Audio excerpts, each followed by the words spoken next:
Welcome to the second preseason SuperCoach podcast for season 2021. Second podcast, second platform for video recording, all sorts of craziness. It's only been overnight that we're recording this second episode. I haven't even edited the first one, Mark, and we're back in it because we're so keen. And our recording platform overnight released video recording. So we're trying something new. So hopefully the video goes out with either the last one or this one. Still unknown at this stage. But anyway, that's probably unnecessary preamble for everyone. Welcome, FBDonkey. Welcome back to the show. Good to be back, mate. Good to hang out with you 2 days in a row. I'm a lucky guy.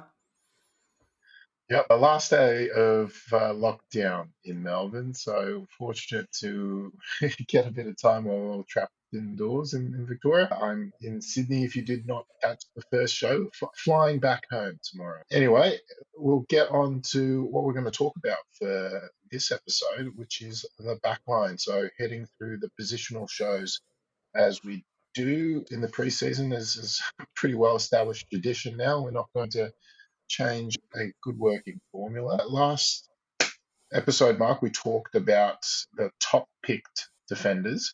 So we covered Lloyd, Williams, and Laird. And then we just mentioned Lachie, Whitfield. And that was where we left it. So we're going to run through some of the other options, but I think probably makes sense still to continue looking at the ownership stats and move our way down that way. And then we can do a bit of a summary at the end of the show. Just a kind reminder before we jump into the show, we will be recording a Patreon bonus episode after this show. So if you want some bonus content and to support the show, please jump on board. Patreon.com/SuperCoach. We have a prize that goes out to the top overall scorer in our group for the year. Each year, so make sure you get involved with that. Of course, bonus content. We've got a private Discord channel, a few little bonuses. If you have a high enough subscription, you get a cap and a stubby holder as well as a bit of a physical thank you. Plenty of different options, starting from $1 a week. So if you're new to the show, welcome, and that's how you can support us. Otherwise, to get involved in the community, supercoachcoach.com.au or join us on Facebook and on Twitter. We're on the social media channels as well. So enough of a preamble, Mark. Let's get into some SuperCoach chats. And maybe we'll just start on Lachie Whitfield. 561,000. Upside's definitely there, but with the liver injury, what would you need to see before you pick him? If he plays in that preseason, the only preseason game that we get, is that enough to potentially squeeze his way into your side with a good showing? Probably not, I think. Bruised liver is a pretty tricky injury for playing AFL footy, I think. He is not running at the moment and is unlikely to play any preseason games. So I think that most sides will end up with Whitfield in their team by the end of the year if he can stay fit. His scoring potential is just so high. He has those big 150 plus games, really consistent, an absolute gun of the competition. I think he's the sort of player that doesn't need a crazy good preseason to be a good pick. He's just so naturally fit and can just run out of games. So I think he can build into the season, but it's enough. A liver injury is not great, and it's enough of a sign to probably just look elsewhere for your starting side. All right, next player in 16.8% of teams is Wayne Milera. 312,000. Talk is he's going to get some time in the middle. Now, I heard the AFL SuperCoach official podcast that Al, Tim, and Dan do, and talked about Wayne a little bit, and reflective in the percentage pick stats here. They've gone to positional shows as well, Mark. Went through the defenders too. What do you reckon about what do they Wayne? say? Well, what do they say? Mimicry is a form of flattery. We'll take that. Wayne Milera is, look, I mean, if it wasn't for injuries, he looked like he was probably going to break out maybe 2019, but he has had a lot of injuries over his time in the AFL, and the most games he's ever played in a season is 19 over 5 seasons. So that's not a great sign. You do get a really healthy discount. And he did start the year off with 96 and 70 last year. I think it probably depends a lot on rookie availability. So at the moment, defense rookies look fairly slim. And if they are really slim, then you might end up having to go into a mid-pricer.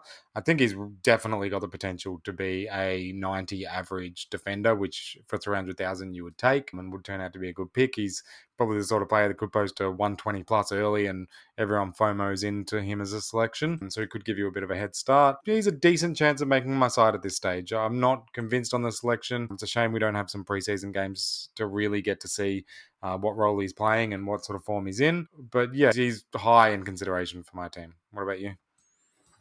312,000, just a bit much to pay for a mid-pricer. You want to be pretty sure that they're going to work out, because if they don't, it's a fair bit more that you've invested. And those sort of picks can really peter out. If he averages 85 from that sort of price point, you're not as happy with them as being a step ladder selection compared to somebody who's more at the 250k bracket. I know we touched on in the Patreon show some of the forwards that were cheap, so Z-ball types. So the profile is just generally one that, like, to your point, Mark, you generally want to see a pretty strong run into the season to be able to pick them with confidence. At this stage of the season, I think that sort of pick tends to make a lot of sides early in the preseason, and then they tend to filter out. Without a really good showing in the first preseason game, I doubt he'll be selected in this percent of teams.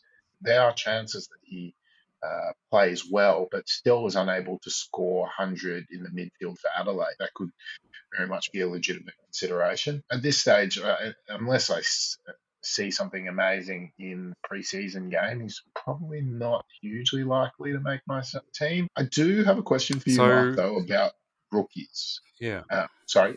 I was just going to say, what sort of players do work out in that 300,000 range? So over 300,000, have you had success with mid prices in the past, and what sort of profile would they have? Yeah, that's a good one. I think we generally really like finding the guys returning from injury or who've moved clubs and are getting more opportunities in a different spot. 300k, picking a more genuine breakout within the same team is just generally a higher risk type player. Most mid prices conform to that sort of pattern, and that's why they're generally a little bit more dangerous, I think. There has been contention for half-back and wing spots in Adelaide, and consistency in playing those positions over time has been challenging, and we've seen that with Brodie Smith and Rory Laird as recent examples. And so at 312k, I think you want to hold them for the season ideally.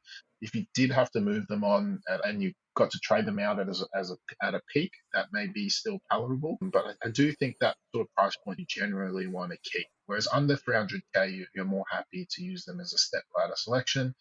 Potentially that changes a little bit with the back line for the first time last year, really seeing a large increase in scoring with the change of play and the running and gunning from outback.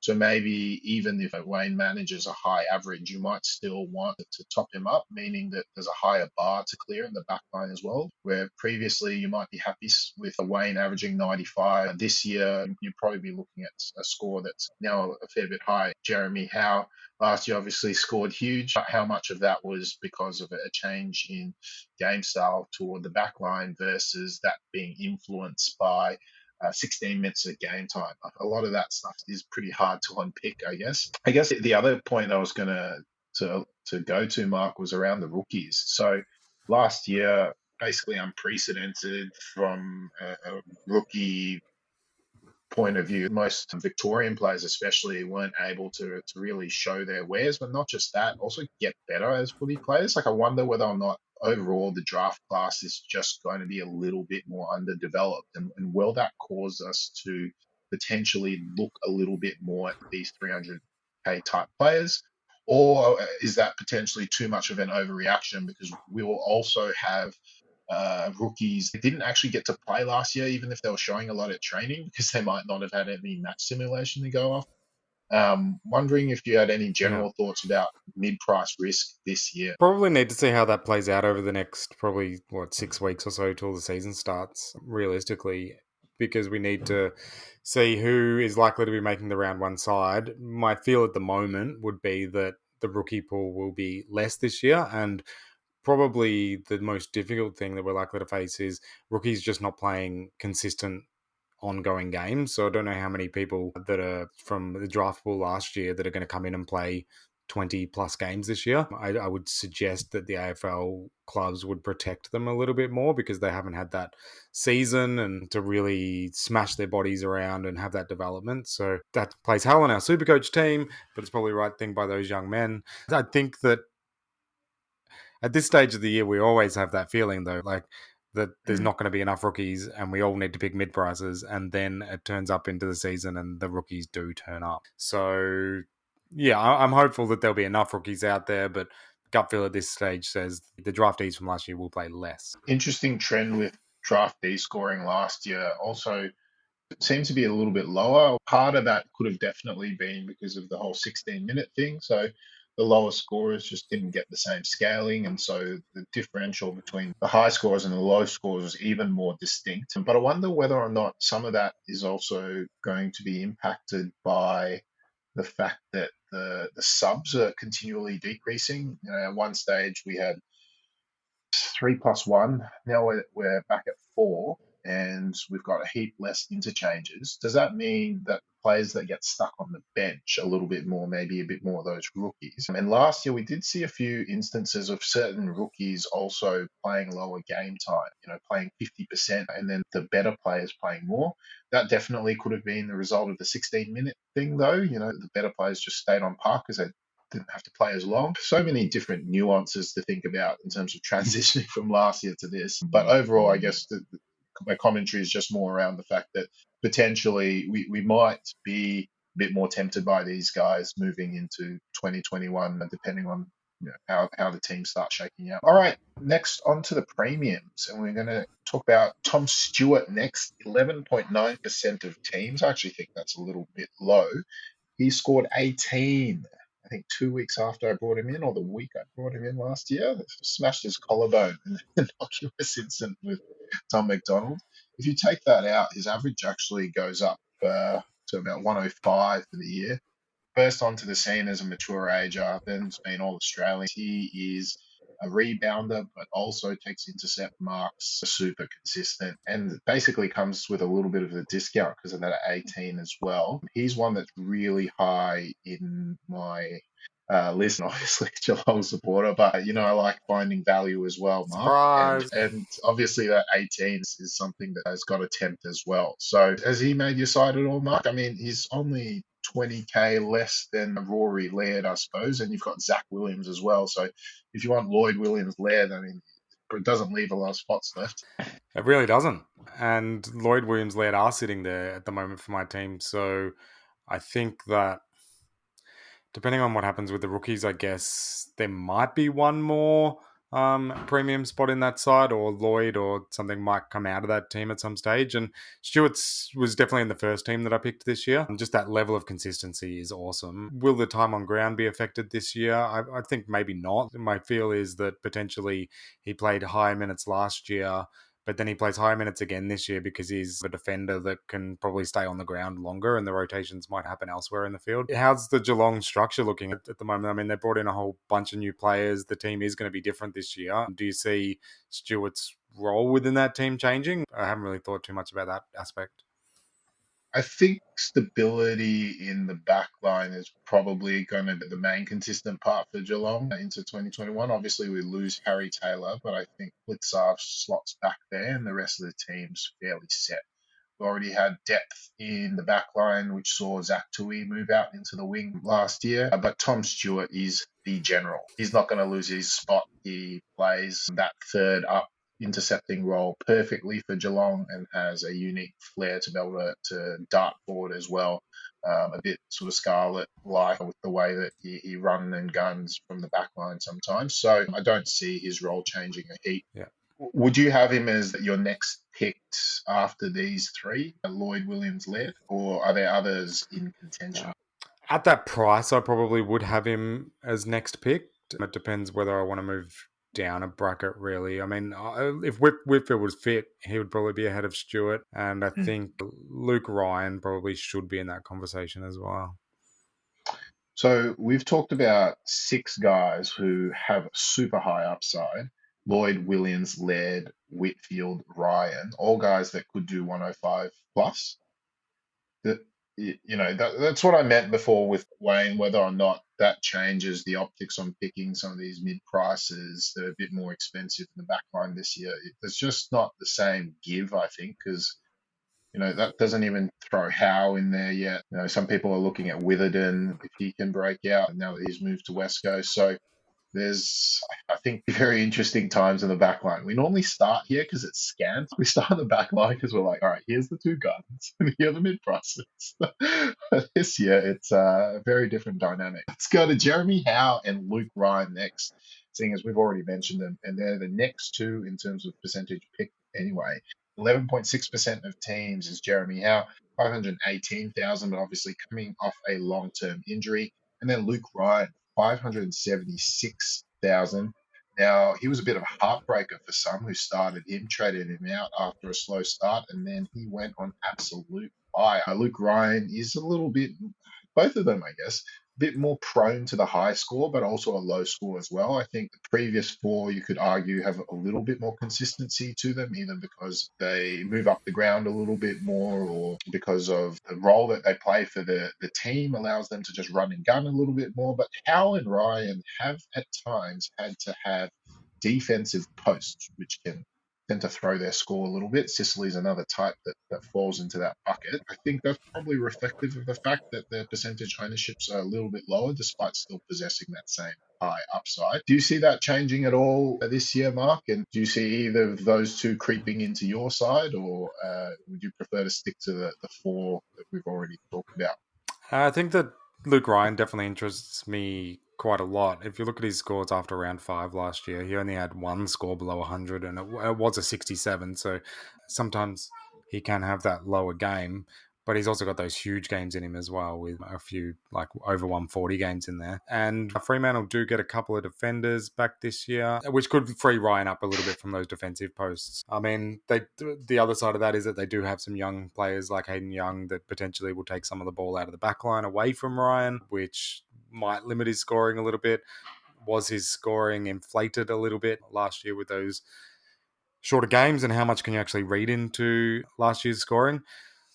I feel like you might get him cheaper in one game. He's not quite a Jake Lloyd like free running defender, so Lloyd's probably safer to not have that one game which drops his price. And Ryan does have the injury history as well, where he's never played more than 20 games. His trajectory in scoring is very good. I'm interested in Luke Ryan. He probably at the price just presents a little bit too much risk for my liking. I don't see him necessarily going above that 107 average. Howe doesn't interest me at all. Coming off injuries, he's had a pretty terrible injury history since crossing to Collingwood. And interesting, like his highest average ever was 94 previous to last year. And last year, whoa, 120. And we all look back and think, gee, he changed Supercoach and he was so impressive. But he only played 4 games. So it still hasn't done it over an extended period. What about you? Yeah, absolutely. I didn't jump on Howe last year. It definitely burnt me because by the time he got injured, his price point was high enough that the people who did get on him were laughing anyway. So that's probably just more the context in terms of I had my doubts last year. I don't think it's going to hold into this year, especially returning from that long-term injury and with the price premium that you've got to pay for those banger games that he had before he went down.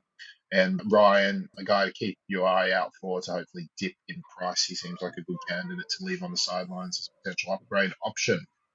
He tends to present as a good upgrade throughout the year, really. All right, let's go to the next couple of players and we'll cover them together because they are cheapies. And one of them's crossover from Essendon, but not the same Danaher heartbreak, I'm sure. Orazio, 271,000 deaf forward. Surprisingly, 9.5% of teams has changed roles. Is that surprisingly high or surprisingly low? High, I would have thought. I mean, hasn't really done Supercoach scoring well before. That sort of role is sketchy, small forward, medium forward, tall marking small. I mean, he's a weird type player. He relies on goals, really. No goals, no good, really. And those types of players you don't tend to want in your team. At 271,000, he's a step ladder, though. So I have liked picking 280k and below key position forwards before, just because if they spike a good game or two, it can really inflate their price beyond what you would get if somebody just plods out 75s and 80s or 85s at that sort of price point, which can also work, but can take a little bit longer to mature to the right level that you want to trade them out on. So Port Adelaide, you'd argue, in the position to contend again. They had a unfortunate prelim final loss, but you think with the age of that list that they should be coming back pretty strong. Orazio, you think, would be used to free up, the Butters types up the field. So, I think that his spot, you'd think, is there as long as he can play. I'm not so worried about job security. I think there's a role for a forward like him in their team. And it's been a couple of years that they've tried to pull him over, isn't it? It is, Yeah. yeah. And it's good to see him back in Adelaide. It's very different to the Danaher situation. He's a player that, yeah, I'm rooting for. Like, good luck. His body just hasn't held up ever since he started, really. There was a period there where I would suggest he was Essendon's most important player in the sense that if he was playing well, we would win. And if he wasn't playing well, then we would really struggle to win. And he could have that sort of role at Port Adelaide. There's a few more players at Port Adelaide, some better players in that forward line that could free him up a little bit. You've got Robbie Gray and Fantasia coming out of the same forward line, and I really hope it works out for him. It's more hope, though. I think that with a player like Fantasia, it's a bit like you suggested, that one score can make a real difference. But what you're really hoping for there is to gamble and get lucky. And sometimes that is absolutely part of this game, and we should be gambling to try and get lucky. 270 on a player that's had a big injury history is a pretty tricky situation, I would say, to be gambling to get lucky, especially since he doesn't have a premium scoring history and doesn't have a likelihood of a premium scoring history. Like, it's not like he becomes a keeper. You're literally just hoping he has 2 or 3 big games early in a row and you can capitalize on his price increase and you don't have other priorities at that time in your team. So there's probably too many things that need to fall into place for that to work for me to be willing to take that risk. Now, the next type of player is a guy that you're a little bit more likely to potentially try. And you'd see him essentially just as an expensive premium rookie. Jordan Clark, 242K. Only managed 3 games last year, but there's talk that he gets to potentially go on the wing a little bit. You're talking about how could Tom Stewart potentially have his role slightly changed. Clark has spent a little bit of time in the back line last year. I suppose if he tries to cement a spot in there, that might change the dynamic up a little bit as a fast, small defender. We did probably struggle for that fast, small rebound, like a Jaden Short type that Richmond had. I think job security is the main concern here. If you saw him get games pretty continually, he's a fair talent, racks up the ball a little bit, good decision maker, decent foot skills. 240K is just such a easier price to stomach than even 270. 240 is just so close to the top end rookies that you're paying for, So yeah, I think Clark's a guy that I may consider, but ultimately job security and that price point will probably scare me off. We've seen Charlie Constable types in the past. The wing is an interesting thought, but I don't really know how he gets a wing spot when you get Isaac Smith and Higgins into your team. But I mean, they don't want to lose him to WA, and that's not a reason to pick him. But Geelong has shown faith in playing their kids before. Yeah, not too sure about him at this stage. Is this year that season where they show faith in playing the kids, though? Like, it seems like the Cats, like, all the eggs are in this year's basket. This year and maybe next year if you're lucky. But, like, this is the shot that they're taking. And we haven't seen Geelong do that before. But you would think that is going to make it probably tricky for Clark to get games. I'm a bit surprised he didn't go back to WA, given the fact that he really struggled to get into that side last year. Seems to have all the talent. If he was 180... and picked round 1, you'd probably go for it. 240, it is better, but it's still a little bit tricky given job security. Like, you could be 2 or 3 games in and he's not playing anymore, and then you're in a really tricky spot. Yeah, absolutely. And we've seen Geelong do that, unfortunately. They'll drop a guy for a couple of weeks and then have them come in. They do a bit of a squad rotation model. Let's go to the next player who's an interesting one. A guy who's moved clubs, 456K, being Alex Witherden. Has shown some really huge scoring potential in the past, and a move of clubs has been a trigger in the past for big scoring improvements. They do have players that do play his position well, though, already at West Coast. My guess is that they've brought him in as an apprentice to Shannon Hearn and someone to take that mantle with Hearn getting into his 30s now. He is the right age. The fact that he wasn't getting games at Brisbane last year is tricky. I mean, Brisbane had a really good side. I mean, he posted a 170 last year. He showed that he definitely has that ability because of his insanely good kicking. Fair bit of risk associated with him, with that uncertainty around the role and where he fits in. Definitely the sort of player you'd love to see 3 preseason games from and get a real eye test on him, get a feel for really where he fits amongst that back six and how many kickouts he's taking, stuff like that. So if he's taking the majority of kickouts, I think at 450, 460 is a great pick. But there's a lot of risk in starting him, but then he comes with a price discount because he could be a proper premium defender. If you're tossing up Witherden versus Stewart, do you always fall on Stewart in that battle? Yeah, absolutely. Because I think he's shown that he can do 105 previously. So you pay the 80K for that security, I think. Yeah, 80K is just not enough savings, I think, to be taking that level of risk. Where I think Witherden's best season's been 83, like in terms of playing 20 plus. I mean, it did come in his second season. So it does have a lot of promise. Again, I just think the bar in the back line has gone up. So what we're really talking about Look, is risk profiles, right? Like how much risk are we willing to take on board in our team? And you do have to gamble in spots. You can't just go safe everywhere, but the value of each of those risks and the probability of it coming off. yeah, and that's why we like taking the risks more at that 300K, price bracket if we're picking a mid-pricer, because there's more room to give because you can afford to trade them out and they've got a higher room to grow, where your premiums, you want to be a lot more certain that they're going to take that next step and even present some extra upside potential, which Witherden certainly does. That 170 type score, there's a point to that. Let's talk about a couple more premiums though, who really do present upside again. Caleb Daniel, Jordan Ridley, 7.8%, 7.1. Just the riches in the back line. Seriously, like we've been playing Supercoach a really long time. I don't know the last time we had this many guys who can average 100 plus to start the season. Caleb Daniel, picture of consistency, takes all the backline kickouts for Western Bulldogs. Like I just don't see him getting worse. It's just not an exciting pick, I don't think. I don't know how much further high you can go, but if the Bulldogs start winning a lot of games and they're a top 4 side, then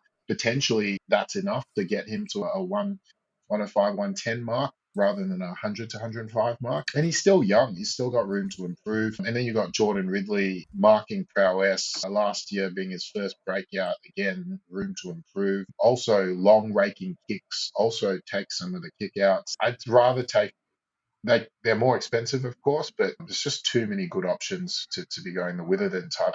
I'd be probably tempted by either of these two players, probably more so than Luke Ryan and Jeremy Howe even. I like the consistency of Daniel better, and I like the upside and even consistency of Ridley. I mean, he really surprised me last year. I would take Ryan ahead of Ridley, definitely. Just a bit more AFL experience. Probably have a bit higher hopes for Freo this year. Ridley, awesome in that first year, and you would hope that he could keep going. He made such a massive jump in 1 year. Is he likely to make another big jump the year after? That seems like a lot of pressure to put on him. I'd be really happy with Ridley if he just consolidated this year and was able to produce similar performances. He did die off a little bit as the year went on, so just posted a few lower scores probably from mid-year onwards where teams were probably trying to make him a little bit more accountable because the ball was just going through him constantly. Like Essendon was just using him all the time and his intercept marking was amazing. And I mean, there's some transitions going on in that Essendon team. You've got Hooker and Hurley's a bit injured at the moment, but what's the future of that backline look like? And we've got a couple of young fellas that might be part of what that looks like. And Ridley seems like the cornerstone of that for the future. So definitely high hopes for Ridley going forward. I don't love picking a player the year after they've had a breakout when they're breaking out to close to top average. Just in their 4th season, I think it's hard to really go another step, but hopefully he proves me wrong there. Daniel, like I said, boring pick, potentially. Seems super safe, super reliable with a high floor. I guess his durability is a bit of a concern, though. He has never played 22. Seems to play most games every season, but does seem to miss a couple every year. How about Luke McDonald, 6.8%? Yeah, riches. The riches.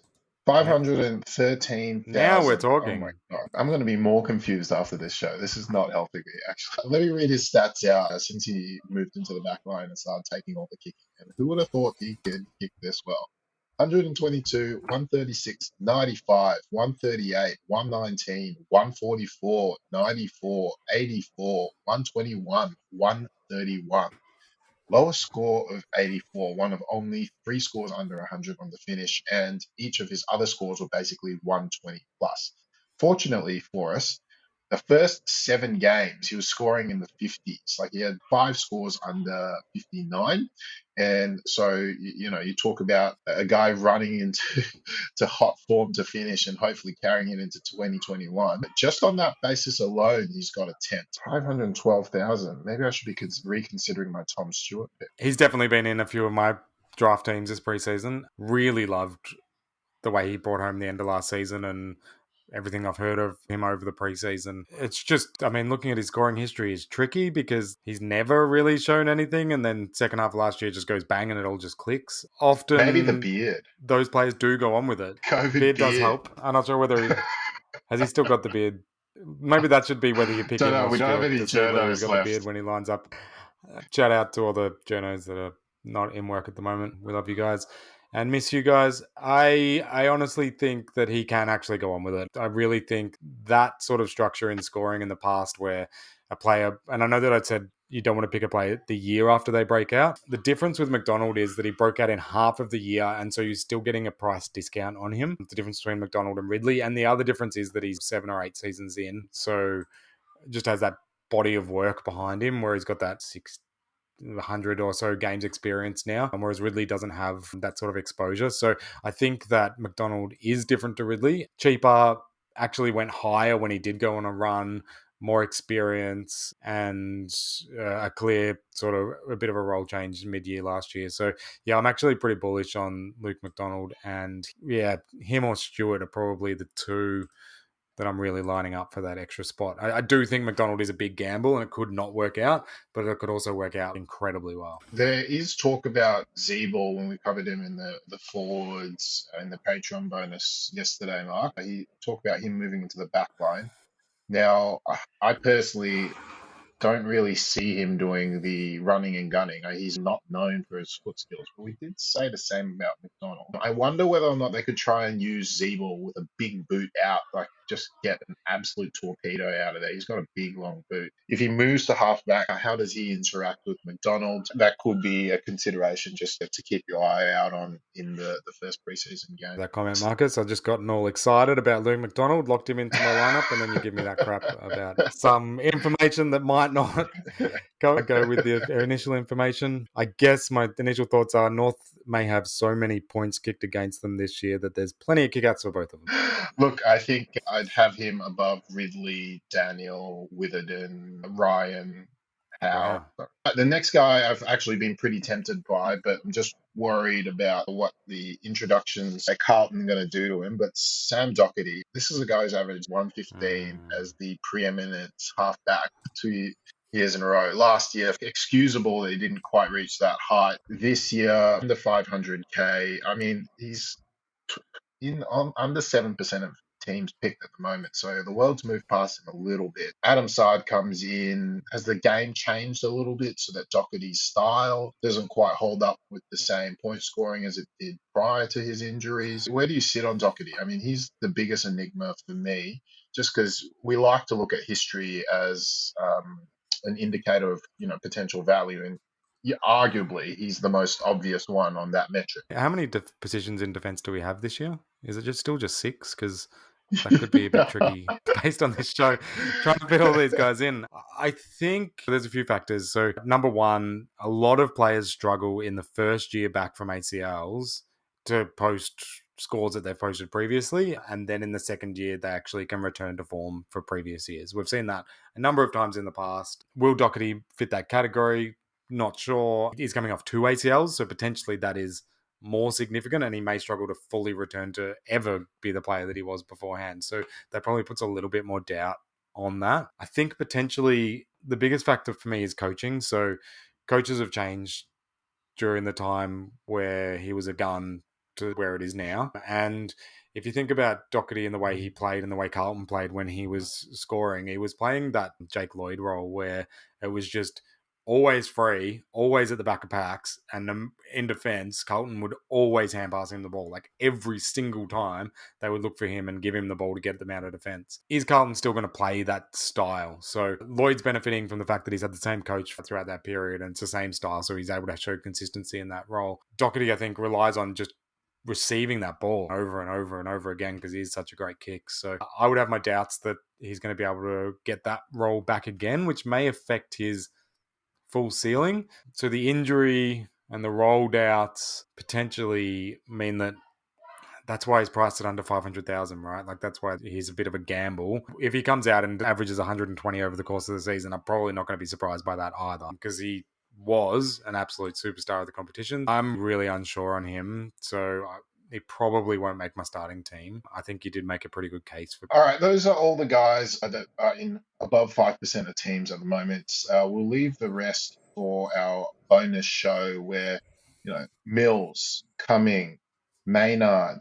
Do you remember a little guy called Nick Haynes from last year?